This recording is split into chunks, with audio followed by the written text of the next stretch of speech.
Hello friends, welcome back. I am Sunil Kumar from easy English. दोस्तों, हमारे रोजमर्रा के बोलचाल में हम बहुत सारे ऐसे एक्सप्रेशंस यूज करते हैं जिससे हमारी बातचीत बहुत प्रभावी होती और थोड़ा मजेदार भी। उन्हीं में से एक तरीका है इडियम्स और फ्रेजेस का यूज।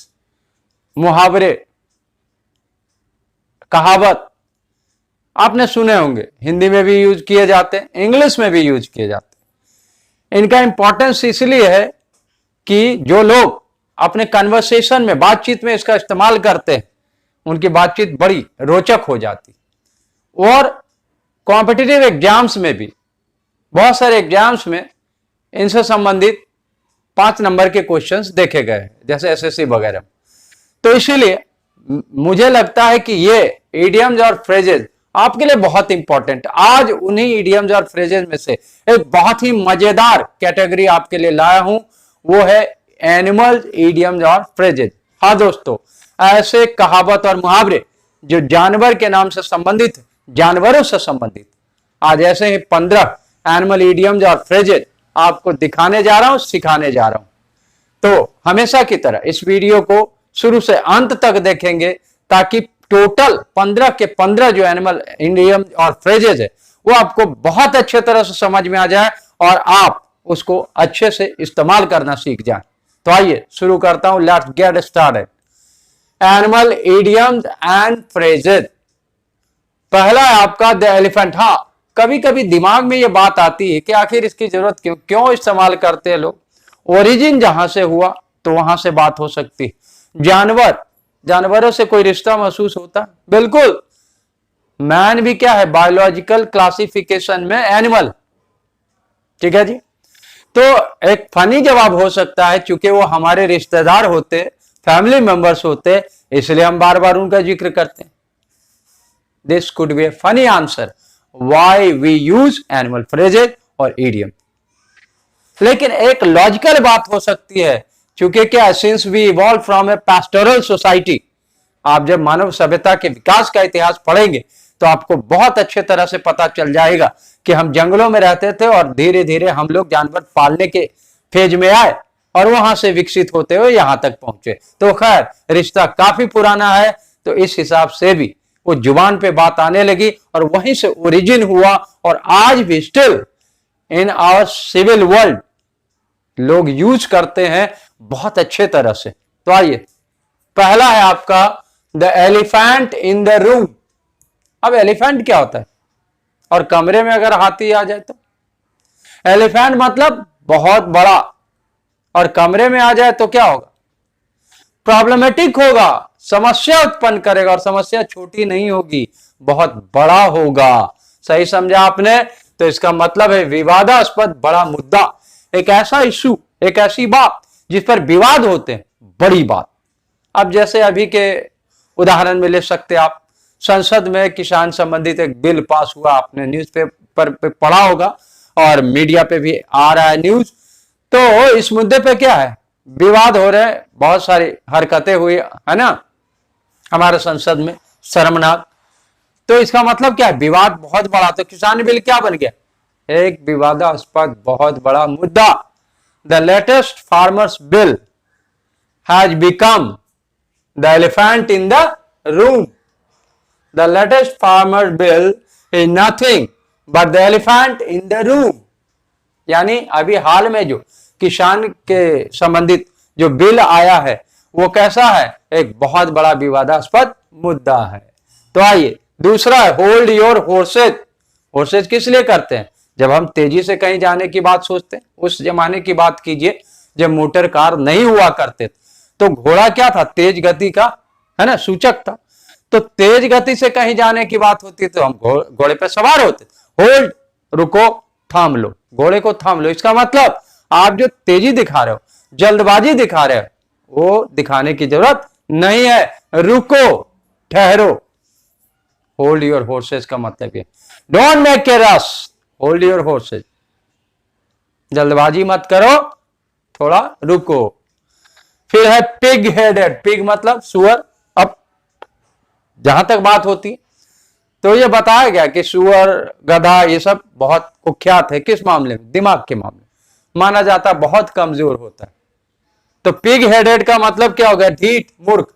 एक ऐसा व्यक्ति जो बार बार कहने पर भी कुछ ना समझ पाए, एक ऐसा व्यक्ति जो बहुत सामान्य सी बात ना समझ पाए, वो क्या हो जाए? Pig headed.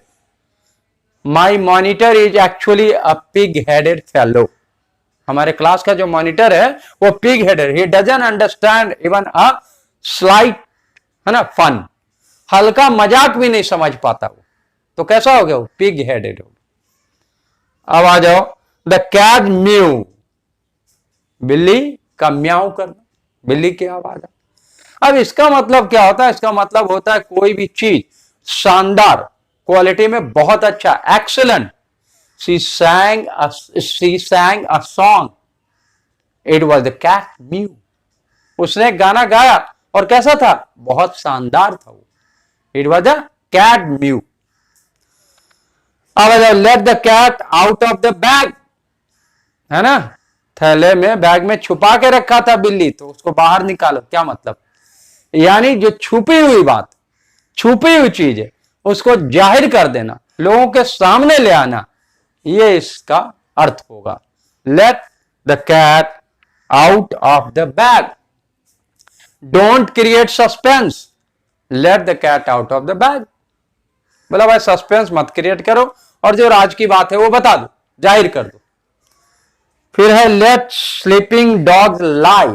अब क्या होगा आप जरा समझिए। कुत्ते अगर सो रहे हैं तो कैसी स्थिति? शांत। उन्हें सोते रहने दो। क्या मतलब?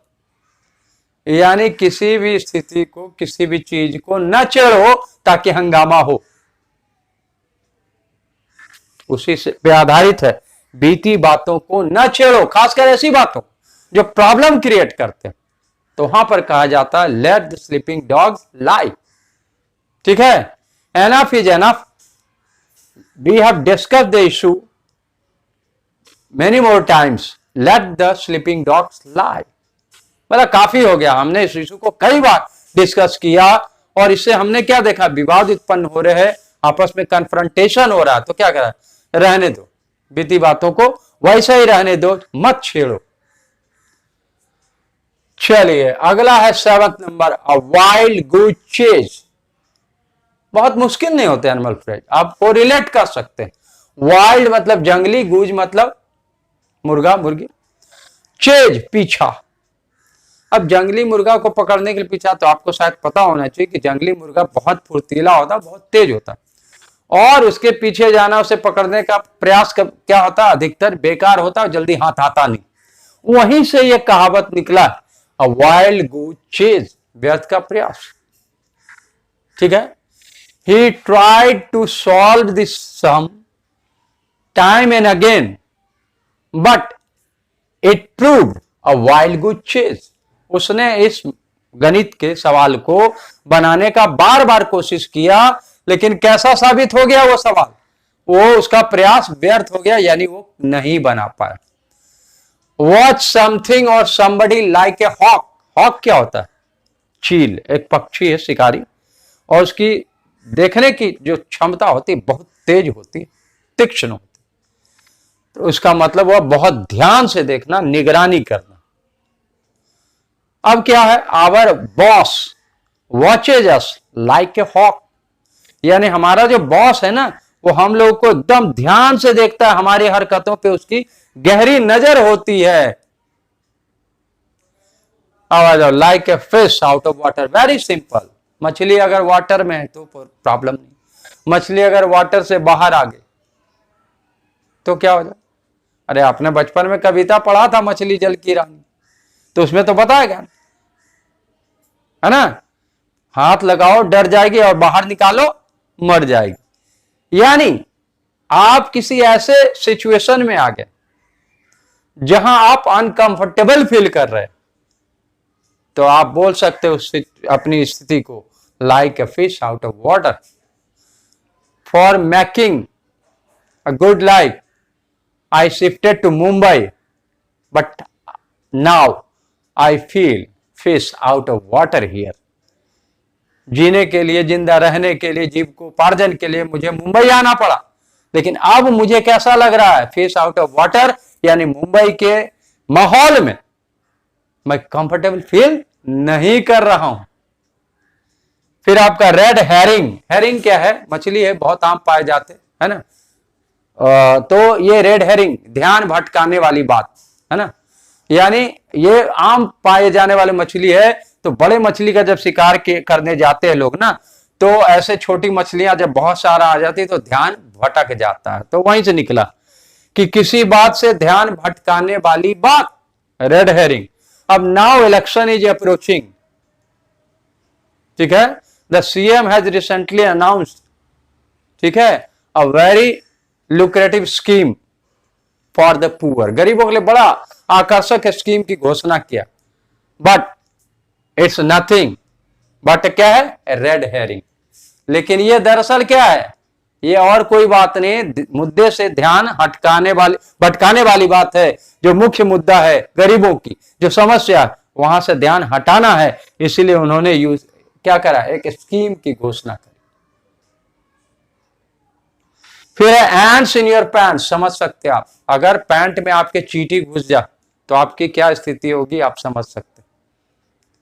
आप स्थिर नहीं रह सकते, अशांत हो जाएंगे, अस्थिर हो जाएंगे, हारा तो बहुत ज्यादा उत्तेजित हो जाएंगे। तो इसी को कहते हैं एंड्स इन योर पैंट्स। वो बहुत उत्तेजित, अशांत, चिंतित, ठीक है। Now I feel ants in my pants as the government is going to demolish this slum. ये गरीबों की बस्ती को डिमोलिश करने जा रही गवर्नमेंट। तो मुझे कैसा महसूस हो रहा है? मैं बहुत गुस्से में, अशांत हूं। तो I feel ants in my pants. Mad as a hornet, hornet क्या है? एक इंसेक्ट, ठीक है। वो डंक चुभ होता है, काटता है, बहुत दर्द होता है। आपने देखा हो गांव घर में, है ना, बहुत होते।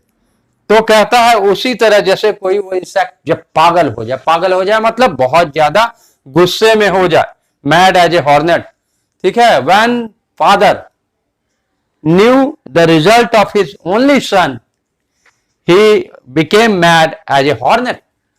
जब पिता को उनके एकमात्र इकलौते बेटे के रिजल्ट के बारे में पता चला तो पिताजी क्या हो गए? बहुत क्रोधित हो गए, बहुत उत्तेजित हो गए, बहुत क्रोधित हो गए। क्यों? शायद बेटे ने उनके अनुसार परफॉर्म नहीं किया था।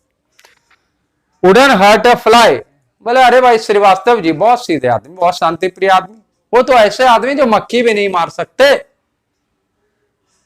तो उसको कहते हैं wouldn't hurt a fly. My neighbour mister Srivastava is a peace loving fellow, he wouldn't hurt a fly.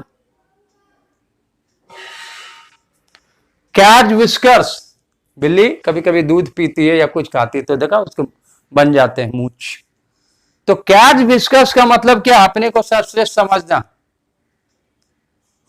In every sort of activity, Pramila feels herself cat's whiskers. Where cat's whiskers? यानी प्रमिला हर तरह के किसी भी काम को कहो तो उसमें अपने आप को सर्वश्रेष्ठ समझती। नाउ लास्ट है open a can of worm. Worm मतलब कृमि, केचुए वगैरह जो होते हैं ना, उस तरह जोक भी कहते हैं। अब वो भरा हुआ उसको खोल देना तो क्या होगा? वो मुश्किल हो जाए, वो प्रॉब्लम क्रिएट। तो ये कह रहा नई समस्याएं खड़े करना। We have already enough problems in our life, don't open a can of worms for us. हमारी जिंदगी में पहले ही बहुत सारी समस्या, अब नई समस्या मत खड़ी करो। तो इस तरह से आपने देखा, मैंने आपको आज 15 एनिमल फ्रेजेस बताए, इडियम बता दें, और मुझे उम्मीद है कि आपको बहुत मजा भी आया होगा और आप इसकी सार्थकता समझेंगे, इसका इंपॉर्टेंस समझेंगे। जैसे आप एसएससी वगैरह के पेपर को देखेंगे, प्रीवियस पेपर, तो आपको समझ में आएगा कि क्यों इंपॉर्टेंट। और साथ ही साथ आप अपने बातचीत को अगर प्रभावशाली बनाना चाहते, इंटरेस्टिंग बनाना चाहते, तो इस तरह की बातों को इस्तेमाल करना सीखेंगे आप। तो I hope that every one of you must have like this, and I sincerely hope that you will like it share it and comment. And at the same time, अगर आपने अभी तक easy English by Sunil sir को subscribe नहीं किया तो आप जल्द से सब्सक्राइब कर लेंगे, क्योंकि आने वाली वीडियोस में मैं और भी बहुत जरूरी एग्जाम के हिसाब से जो बहुत ही जरूरी बातें हैं और बहुत इंटरेस्टिंग तरीके से आपको आसान हिंदी में हमेशा की तरह बताने जा रहा हूं. So don't miss this golden opportunity. Please subscribe my channel.